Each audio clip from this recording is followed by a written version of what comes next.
वज़ीर-ए-आज़म नरेंद्र मोदी मुल्क के लिए रवाना हो चुके हैं। तो 3 दिन के यूरोप दौरे के बाद पीएम मोदी मुल्क के लिए रवाना हो चुके हैं और आखिरी उनका जो दौरा है जो खत्म हुआ वो फ्रांस में खत्म हुआ। उन्होंने फ्रांस के सदर इमैनुअल मैक्रों से भी मुलाकात की और इस दौरे के दौरान कई अहम लीडरान से पीएम मोदी ने मुलाकात की। तो फ्रांस में आखिरी मुलाकात के बाद अब अपने वतन के लिए पीएम मोदी रवाना हो चुके हैं, यानी अब पीएम मोदी वापस हिंदुस्तान लौट रहे हैं और 3 दिन के यूरोपियन ममालिक के दौरे पर वज़ीर-ए-आज़म नरेंद्र मोदी गए हुए थे। 3 दिन का ये उनका दौरा था और कई अहम मुलाकातें इस दौरे के दौरान हुई। तो वहीं कई तजावीज़ पर दस्तखत हुए, कई डील्स साइन की और काफी अहम ये दौरा पीएम मोदी का रहा क्योंकि कई खास लीडरान से पीएम मोदी ने मुलाकात की। तो आखिर में पीएम मोदी ने फ्रांस के सदर इमैनुअल मैक्रों से मुलाकात की और साथ ही साथ उन्हें दोबारा सदर मुंतखब होने की उन्हें मुबारकबाद भी पेश की और कई अहम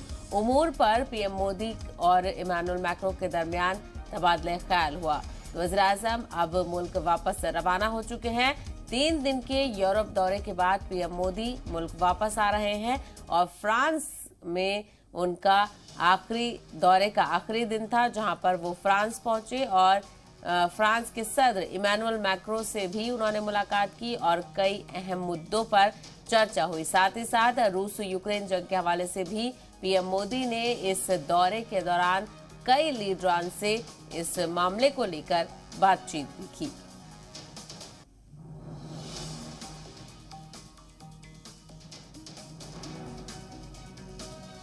बड़ी खबर आपको बता रहे हैं पीएम मोदी के यूरोप दौरे के हवाले से। पीएम मोदी का यूरोप दौरा इख्तिताम पजीर हो गया है।